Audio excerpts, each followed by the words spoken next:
Hey y'all, my apologies that we are running late. Y'all know I'm doing a triple header.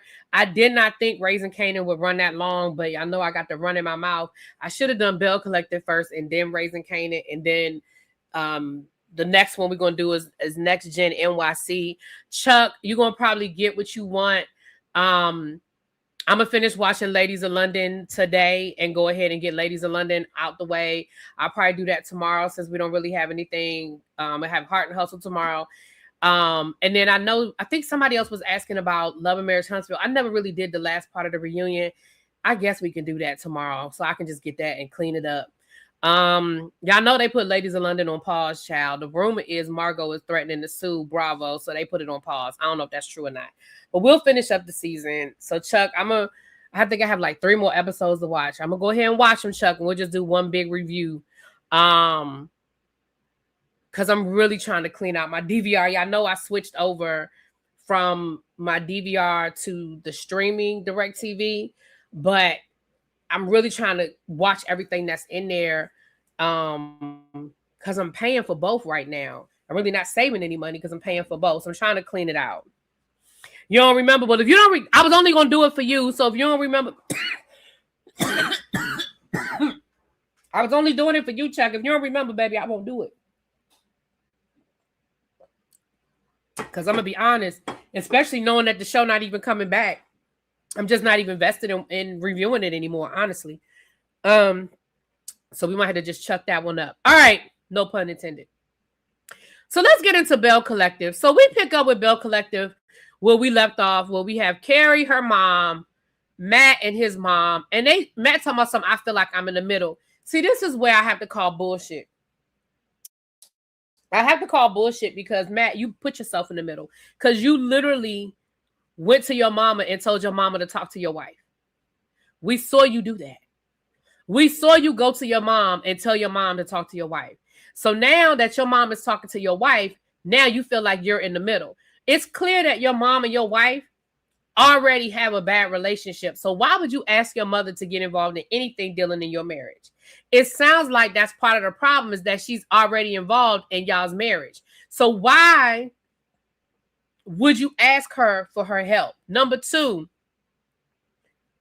Carrie, unless you're going to give us the backstory and explain to us how y'all relationship got this bad, I have a problem with you talking to Matt's mother the way you talk to Matt's mother.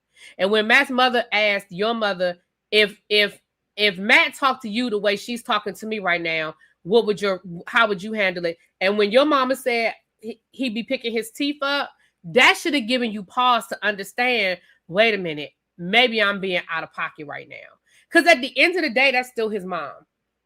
And if you want to have a relationship with her, if you desire to have a relationship with her, you got to watch your tone.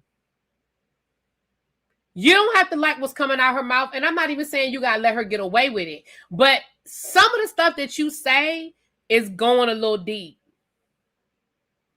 And the thing is this, you can have discourse with somebody, but if you allow it to get to a point where you got to be real careful about allowing stuff to get to that point of no return. I didn't like it. I didn't find it entertaining, and I didn't like it. Carrie, I didn't like you. I didn't like the fact that you just kept over talking her. You were over talking your husband. You were over talking your mother-in-law. Like, I didn't like it. I did not like it. Now, Matt, I'm going to be honest with you, Matt. I think some of where your mother is coming from, I think you created. When your mother said, you stop him from coming down here and helping me with the land, where did your mama get that from, Matt? I don't think she pulled that out her ass. I don't think she made that up.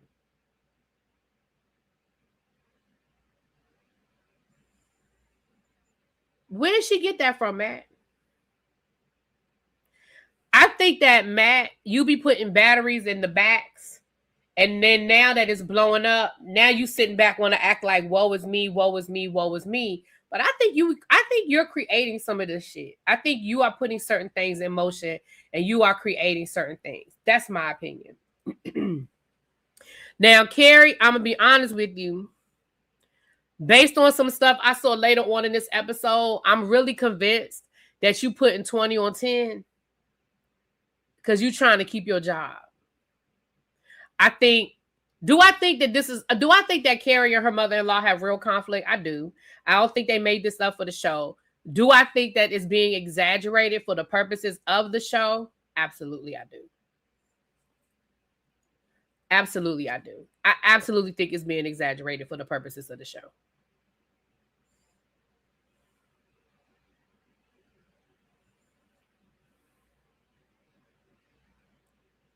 Absolutely believe that. I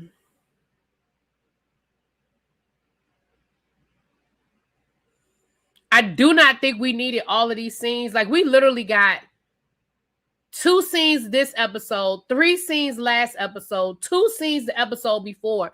We don't need all these scenes to show us the dysfunction in your family situation. I didn't feel like I needed all of that. It was way too much.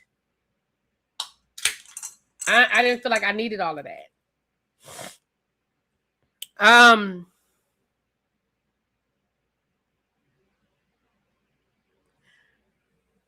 Later on in the episode, no, I'll wait till we get there. So this next scene, we see Treese and Tambra having almost sort of like an intervention for Selena and her wedding. Selena has not picked a wedding dress yet. Selena says she done tried on 40 dresses and she just can't decide on what it is that she wants. Selena, if you had all of these ideas and you had all of these different things going on, girl, you should have just got a custom-made dress. And you should have sat down with a designer, sketched out what you wanted, and had a dress made. Because this is just ridiculous. Shouts out to Latrice bringing in one of the top designers, she said, in Memphis. That woman bought in probably about 30 dresses. And you still talking about you trying to decide. Selena, you should have just sat down with somebody and sketched out a dress. That's it and that's all.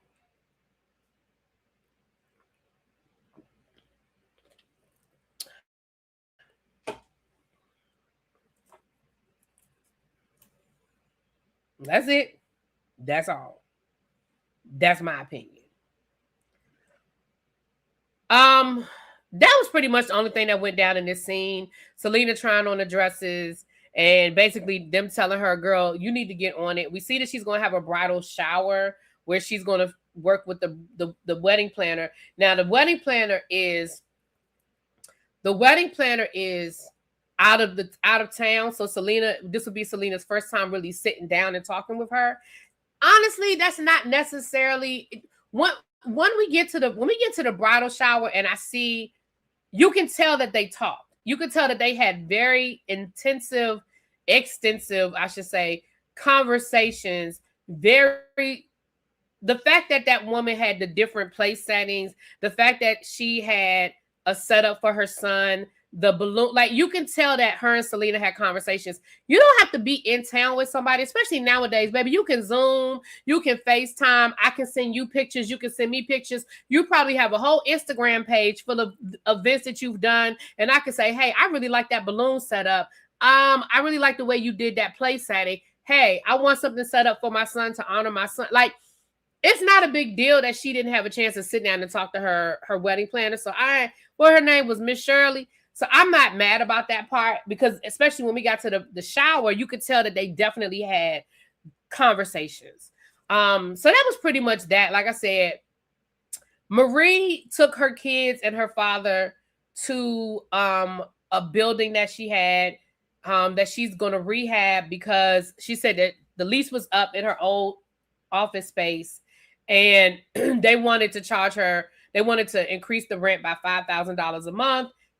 And she said, basically, she was like, why am I paying to lease a building when I literally have a building over here that's empty that I can turn into my office?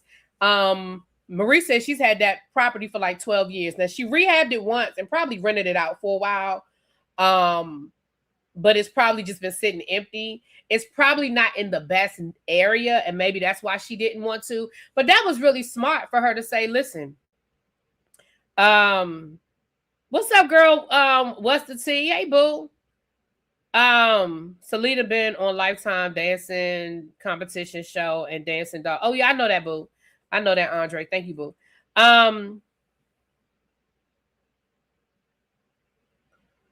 Yeah, she never had a wedding experience. And again, she's just being a bridezilla. Look, we've seen worse, but we'll get to the bridezilla part in a minute because Carrie, I'm coming for you. So the one thing I love about Marie, and here's the thing, I think because of how Marie showed up in season 1, a lot of people can't get past that person we met in season 1. But y'all know me. I look past who these people show up as and all of that. If we're gonna be honest and we're gonna call a thing, Marie and Latrice are really the money makers on this show. Now, Carrie is a newcomer, and I do believe that Carrie's got her business stuff going on as well. But baby, Marie is, I've never Googled her net worth or anything like that. Marie was just speaking at Essence. She was just on a panel at Essence, dealing with a health panel, a women's health panel at Essence Fest this year. She was literally, I just saw it on a clip on her Instagram page. Marie is real. And when we go back to season 1 and we see the beef between Marie and Latrice, remember Latrice was being accused, air quotes, she was being accused of putting information out about Marie's business, about Marie not being legit, about Marie's business being fraud and all of these different things. And that is why Marie was so upset, because she was like, you are fucking with my real business. Like, you are fucking with my real life. And here we are, fast forward, we are in season 8 of Belle Collective. And let me knock on wood, because I'm not wishing bad.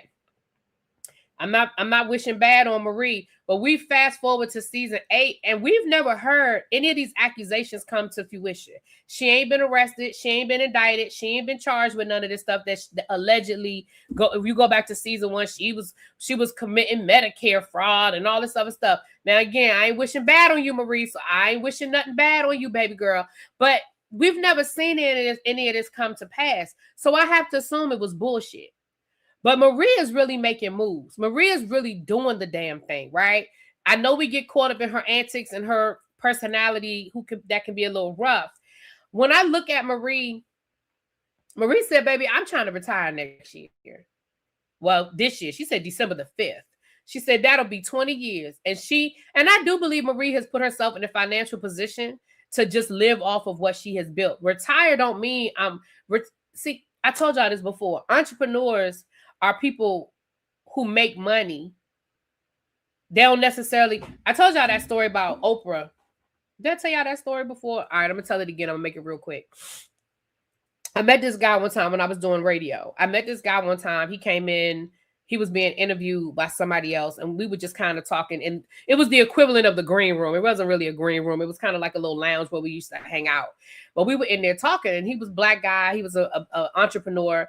I forget what business he had now, but he talked about how he had, how he had met Oprah, and and how he had the opportunity. Oprah actually invited him. This is when she was going over to Africa, because she had opened up her school in Africa, and she was taking a trip over there, and she was taking some people over there, probably some potential investors or something. I don't remember, but she invited him, and he told her, he said, oh man, he was like, well, how long? And I think she said 10 days or something like that. And he was like, I can't be away that long. I can't be away from my business for 10 days. I can't do it. And she said to him, she said, and I'm paraphrasing because I don't remember the exact quote, but she said to him, she said, if you call yourself an entrepreneur and you can't walk away from your business and your business run without you, she said, you're not an entrepreneur, you're a business owner. And he was like, that thing stuck with him. He wanted to get to the point where I can walk away from my business and my business is still running and still making money. And that's where Marie is. Marie is retiring December the 5th. She's not shutting down shop. She's not closing her stuff. She's saying, look, I can walk away from this and I can still live the way I want to live because I have created it to live on its own. You know what I'm saying? Now, with that being said,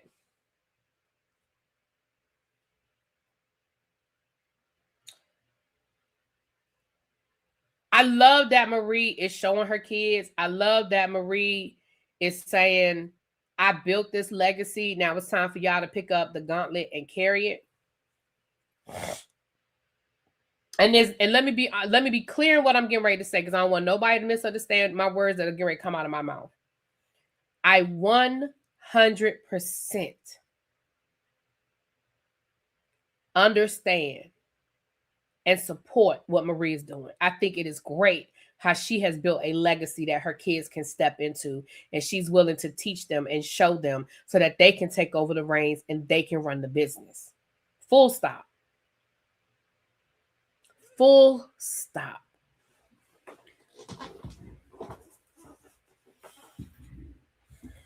But let's have an alternative conversation.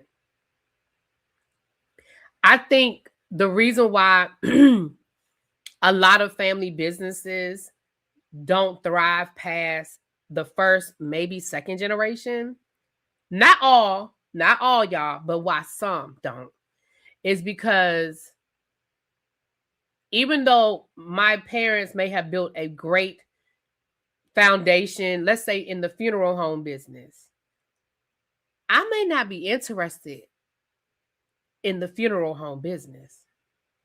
And it's not that I don't want to carry on my family legacy. It's not that I don't want to maintain this generational wealth for my family. It's not what I want to do. It's not my passion. It's not my interest. So respectfully, keep the business running the way you set it up to run. Don't put me in a position where I have to run it if that's not my passion. However, mama, I'm telling you what I want to do. I want to open up a distillery. Can you help me with my passion? I'm not asking for a handout. I'm asking for an investment. She said when she looked it up, it's like $40,000 for a license. Yeah, it's going to probably, it's going to cost you a pretty penny. And it's going to be a lot of work that has to be done to get that license, to get a distillery, to go through the process. But you know what I also know on the other side of that is big money in the distillery business. I tried to talk them into starting an edible business. I said, listen, let's go talk to a lawyer. Let's go find out what we got to do legally, because they was already doing it illegally. They was already making edibles.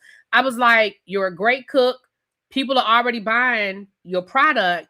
Let's figure out a way to make this so that you are doing it the right way, the legal way, and you can keep making your money. Child, they ain't want to listen to me.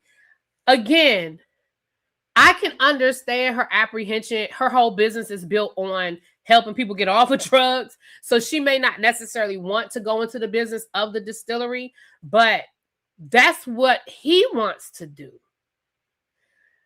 So why can't we do both? Why can't you invest? And if you think he's not ready, I respect that too.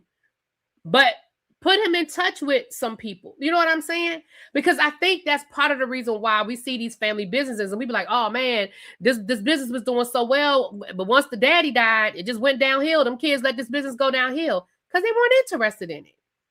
That wasn't their passion. They were probably forced to do it, but that ain't really what they wanted to do.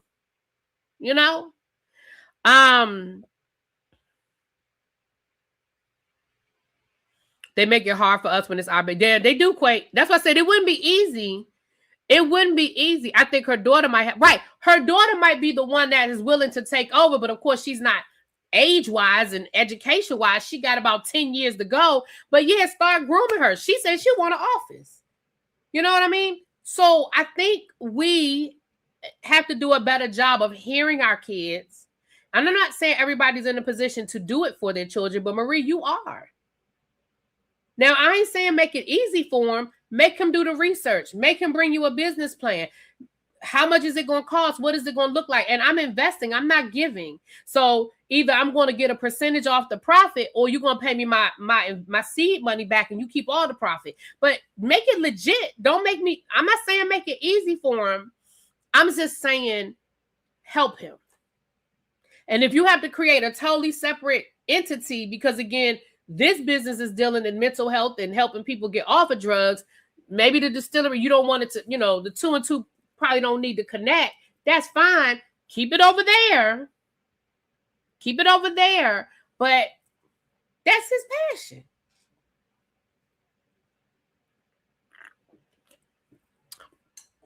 Chuck, listen. Chuck said, if I get my inheritance, you believe best believe I'm looking into moving to Louisville and open up a dispensary. Chuck, call me, baby. I might go into business with you. Now, I ain't got a lot of money, baby, but we can start. Because I'm not playing this money. Baby, it's so much money in weed. It's so much money in weed. And again, I really wish that I had taken it seriously 5 years ago, 10 years ago, when they first started making it legal around here. Like I said, I talked to somebody about going into business and doing a edible business together, but they kept, people really come up with all the reasons why something won't work instead of figuring out how to make it work. You like to cook. You already doing it. You just doing it for your coworkers. You doing it for a little chump change. I'm saying, let's figure out a way to do this legally. And they started talking about, well, you got to rent out a kitchen and you got to do this, you got to do that. Okay. And let's do it. Okay. This person was getting the oil from a friend of hers in California, making the edibles, making brownies and Rice Krispie treats and shit with the oil in it. Hey, let's do it. Oh, it's not too late. That's why I said it's not. You're right. Because y'all know I told y'all I'm on a 2-year plan. Baby, I told y'all I went to that meeting last week. And that lady said something that hit me in my soul. And this is why I know I need to I'm working on it, y'all. I'm just taking baby steps. I need to take some leaps. But that lady said,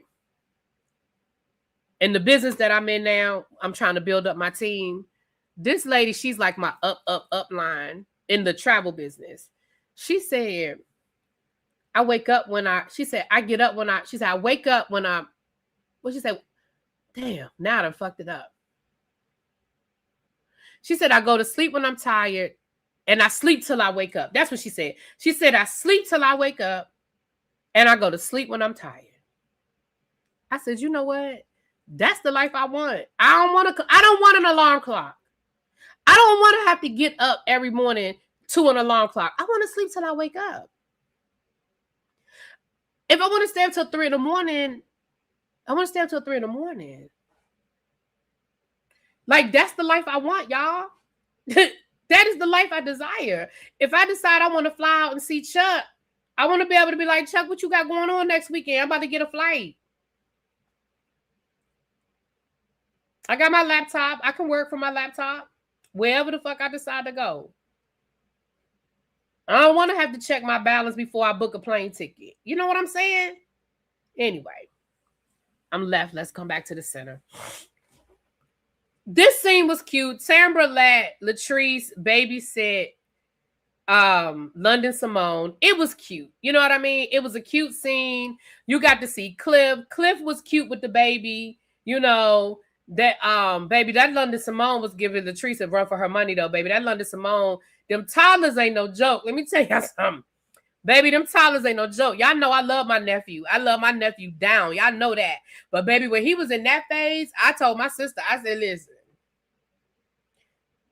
I don't know. I mean, I look, when he was a baby, but baby, when he got in that phase where he could walk, but he still couldn't talk real clear, and he couldn't be clear about what I needed from him. I remember I took him to the museum one time. I met up with my girlfriend, the one I'm celebrating her 50th birthday next week. Her daughter is like a year older than my nephew. And so they were in DC because they used to live in Philly. So they had come into DC and they said, hey, we're going down to the Museum of Natural History. Do you and Trey want to meet us down there? I said, yeah, I'm going to take Trey down there. Yeah.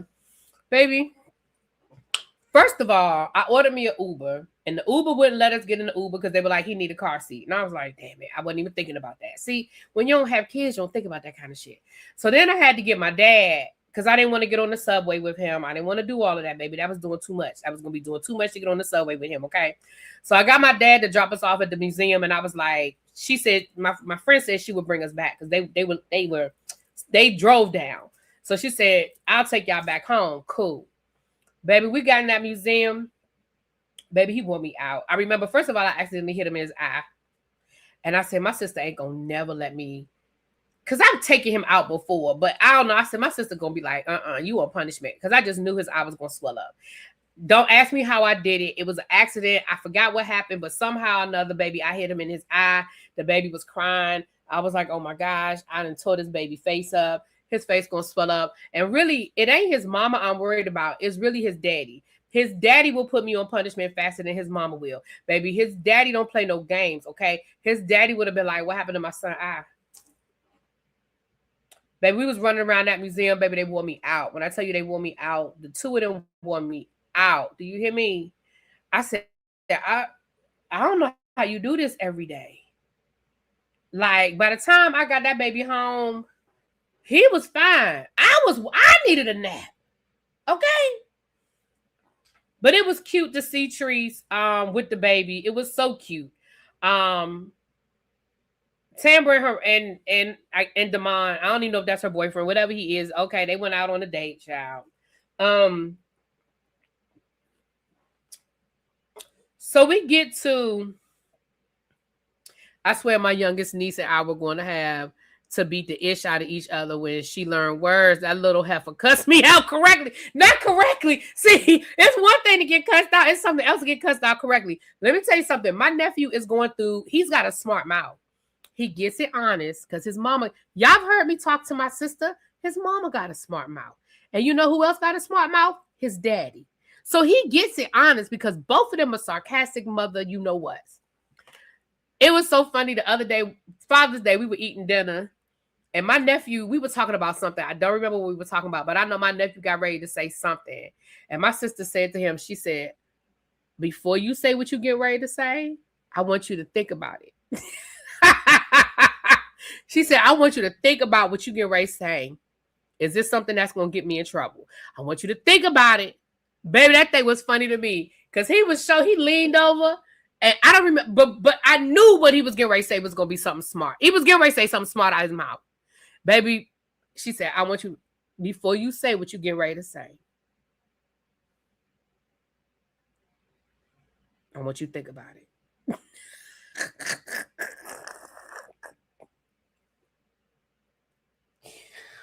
Who, that thing was funny to me. Anyway, so the bridal shower.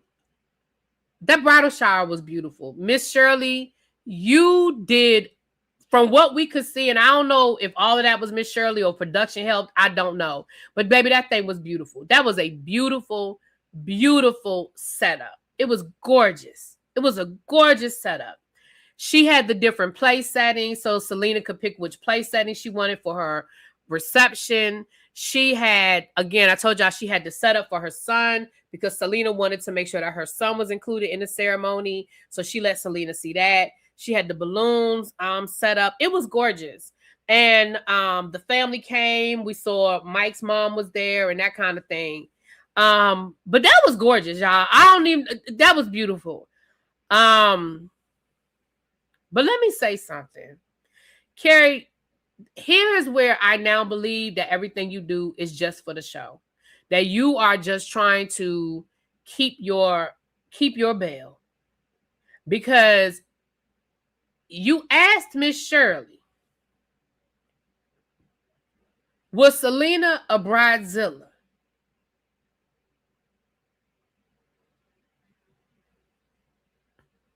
And when Miss Shirley answered your question, you got mad and act like Miss Shirley was talking shit about Selena. Ma'am, you fucking asked the question.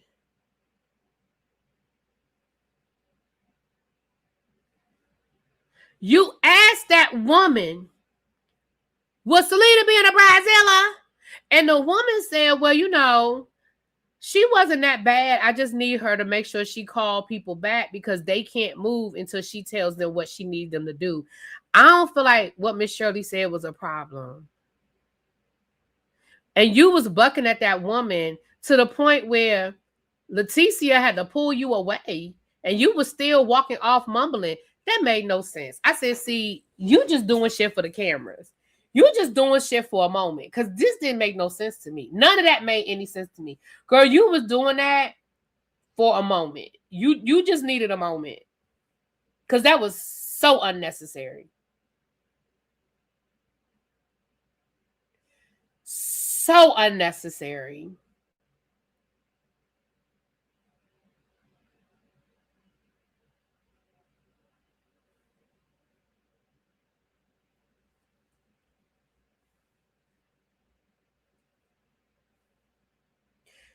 Like I said, that is when I was solidified that, girl, you just doing this shit. You doing it for the cameras.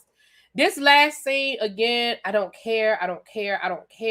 Carrie, your restaurant went from a $20,000 a month restaurant to $100 million restaurant. Girl, listen. 1 minute you told Matt that he wasn't caring enough and he wasn't helping you enough. And when Matt is like, look, what are we doing? We need to do this. We need to do that. Now it's, let me have my moment. Let me have my moment. Can I just have my moment? Y'all act like this is so easy. It's not that easy. Listen, girl.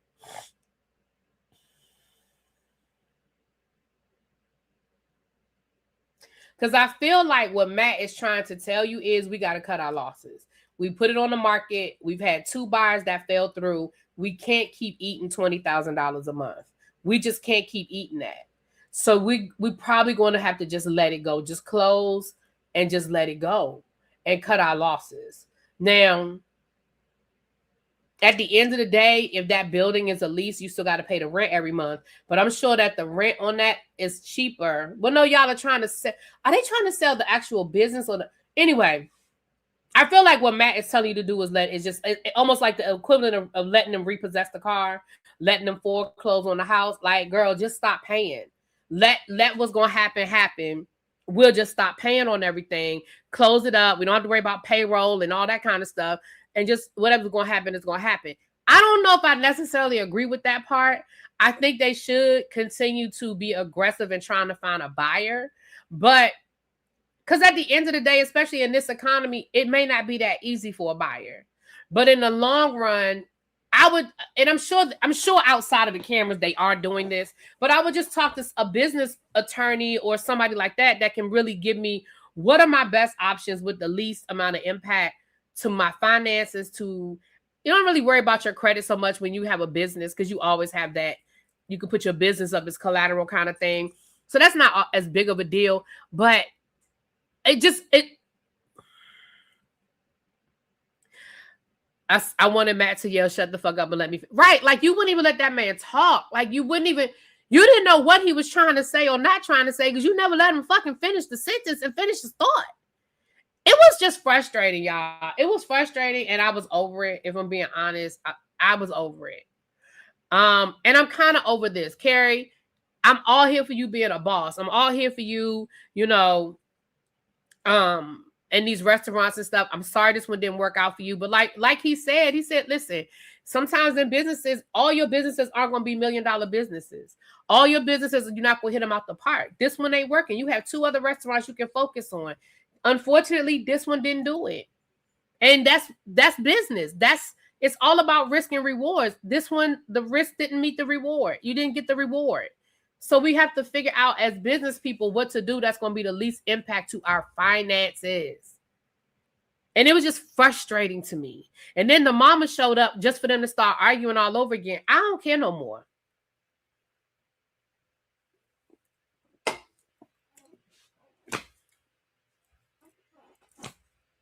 I honestly don't care no more, y'all. If we never see Carrie, her mother-in-law, on this screen again, I'm good with it. I'm fine.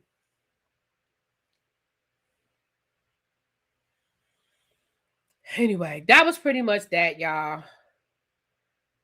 And that was pretty much the episode. I don't know what I don't know, child. I guess. All right, let me get out of here so we can. I'm almost back on schedule because Next Gen NYC supposed to start at 3:45. It's 3:47. So we're gonna get over here to Next Gen NYC, honey. Next Gen NYC, and then I might, because I'm on a roll, I may do travel live. I gotta see something real quick. I may do a travel live over on my travel channel. I'm thinking about it because I feel like talking to y'all today because I ain't doing shit else for another 2 hours, I guess. All right, we'll see. I'm gonna see how I feel when we get done with Next Gen NYC. But we about to get over there and talk about that. I need to finish packing, but I'm good, y'all. I'm almost done packing. I'm proud of myself. I haven't packed my travel bag yet. My book bag, I haven't packed that yet. But I'm almost done with my luggage. I just have to pack my I packed my pants. I packed my under stuff. I just have to finish getting my shirts together. I have the bathing. I found the bathing suit I was looking for the other day. I found it. And then I just got to get my toiletries together. I'm gonna stop at the CVS. I'll probably run out to the CVS tomorrow and just get I need a few odds and ends for my toiletry bag. I have the biggest thing I need is some mouthwash. I need some mouthwash. I think that's the only thing I really need is some mouthwash.